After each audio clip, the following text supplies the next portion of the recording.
Hoy, mga kaibigan! Ngayon, tuwang-tuwa akong ipakita sa inyo ang Pilipinas, ang aking magandang bansang sinilangan. Titingnan natin ang nangungunang 10 lugar na dapat ninyong bisitahin. Kaya mag-relax kayo at tara na! Numero 10, Vigan City. Ang lumang lungsod na ito sa Ilocos Sur ay parang bumalik sa nakaraan. Ang mga kalye ay gawa sa mga cobblestone at ang mga gusali ay mukhang Espanyol, parang noong unang panahon. Numero 9, Banawe Rice Terraces. Ang mga Ifugao ay nagtayo ng mga kahangahangang rice terraces na ito sa mga bundok mahigit 2,000 taon na ang nakalilipas. Siguraduhin kumuha ng litrato ng UNESCO World Heritage Site na ito. Numero 8, Chocolate Hills sa Bohol. Isipin ninyo ang mahigit 1,000 burol na hugis kono na nagiging kulay tsokolate tuwing tag-init, parang mga higanteng chocolate kisses. Ito ay isang tunay na kamangha-manghang tanawin. Numero 7, Puerto Princesa Underground River.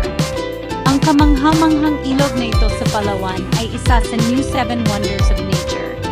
Ang pagsakay sa bangka sa mga kuweba ay parang mahika. Numero 6, Siargao Island. Kung mahilig kayo sa surfing, ang Siargao ang lugar na dapat puntahan sa Pilipinas. Mayroon din itong magandang malinaw na tubig, magagandang lagoon, at nakaka-relax na pakiramdam. Nasa kalagitnaan na tayo sa numero 5, Mayon Volcano. Ang Mayon sa Albay ay sikat sa perpektong hugis kono nito. Ito ay isang maganda ngunit malakas na bulkan, isa sa mga pinaka-aktibo sa bansa. Numero 4, Boracay Island. Ang Boracay ay isang tropical na paraiso na may malambot na puting buhangin at nakaka-excite na nightlife. Ito ay isang magandang lugar para mag-relax at magpaaraw. Top 3. Narito na tayo. Numero 3, Intramuros. Ang napapaderang lungsod na ito sa Maynila ay puno ng kasaysayan. Tingnan ang Fort Santiago at maglakad sa mga lumang pader para maramdaman na parang nasa nakaraan kayo. Numero 2, Cebu.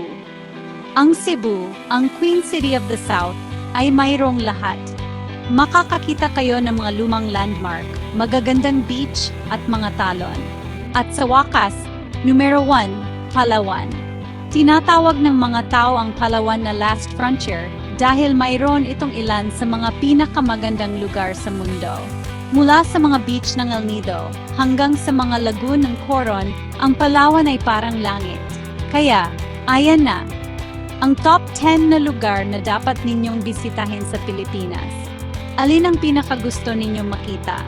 Sabihin ninyo sa comments. Huwag kalimutang mag-like, share at subscribe para sa mas marami pang travel videos.